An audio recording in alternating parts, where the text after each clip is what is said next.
Greetings. This is Hazel Moon, bringing you simple Bible lessons to increase your faith and understanding of Jesus Christ the Messiah. Today's broadcast is Who is Jesus? Chapter 30. The title of my message is Jesus and the Adulterous Woman. As he often did, Jesus went to the Mount of Olives to pray. At about dawn, he came again to the temple, and all the people came to him, and he sat down to teach them. Well, soon the religious leaders and the Pharisees brought a woman who had been caught in adultery and had her stand before them all. They said to Jesus, "Teacher, this woman was caught in the very act of adultery. Now in the law, Moses commanded us to stone the woman. So what do you say?"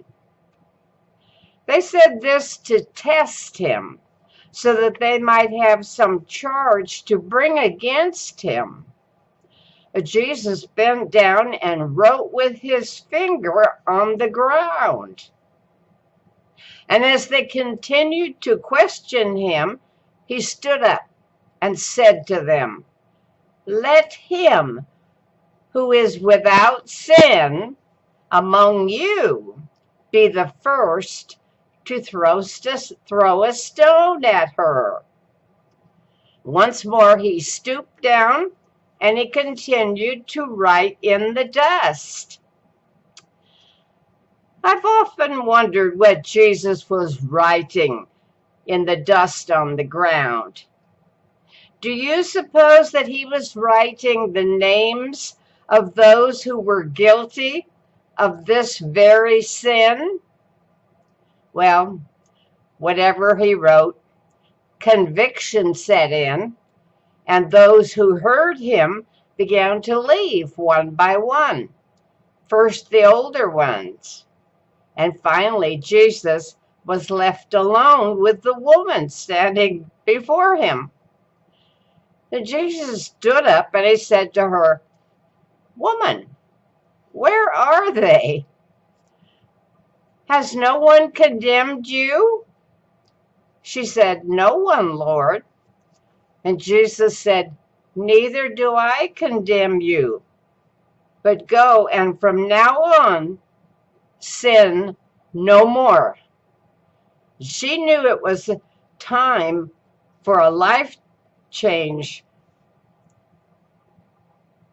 because she owed her very life to Jesus. The people had observed all this and they were amazed at his wisdom. Again, Jesus spoke to them saying, "I'm the light of the world. Whoever follows me will not walk in darkness, but will have the light of life." And Jesus said to the Jews that believed in him, "If you abide in my word, you are truly my disciples, and you will know the truth, and the truth will set you free." You see, Jesus did not accept the woman's act of adultery, that it was an okay thing to do. Rather than judge her, he forgave her, and he told her to stop living that way and to change her occupation. When God created man and woman, sex was God's idea. His perfect plan was for man and woman to leave their father and mother and live together in harmony and marriage, enjoying one another. God intended for marriage to be holy and sex inside of marriage to be lawful and right. Paul reminds us in Hebrews 13:4 Let marriage be kept honorable in every way, and the marriage bed undefiled. For God will judge those who commit sexual sins, especially those that commit adultery. Paul continued in his letter to the Ephesians, chapter 5, but among you there must not be even a hint of sexual immorality, or any kind of impurity, or of greed, because these are improper for God's holy people. Nor should there be obscenity, foolish talk, or coarse jesting, which are out of place, but rather thanksgiving. For of this you can be sure, that no immoral, impure, or greedy person, such a person as an idolater, has any inheritance in the kingdom of God. And let no one be deceived with empty words, for because of such things God's wrath comes on those who are disobedient.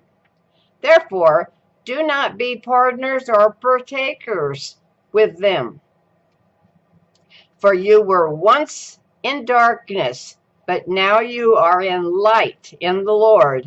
So live as children of light.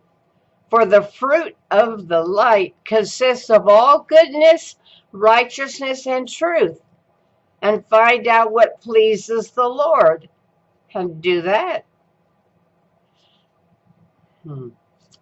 So if you are being tempted to engage in sex outside of marriage, let me suggest, if you both consider yourselves to be in love, it's up to the man to bring a lawful and legal solution to your union.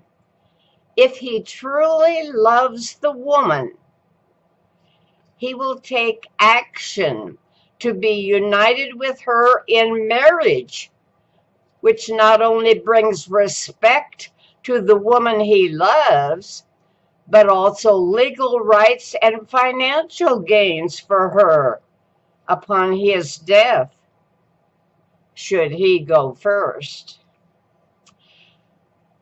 God cared for the woman and gave her a choice. It's up to her to make those decisions on how to live. Today, out of God's love for you, Jesus is asking you to decide to put him first and to obey his plans for you and for your life.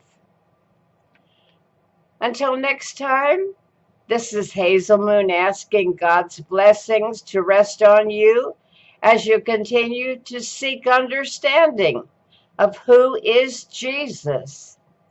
God bless you and have a wonderful day.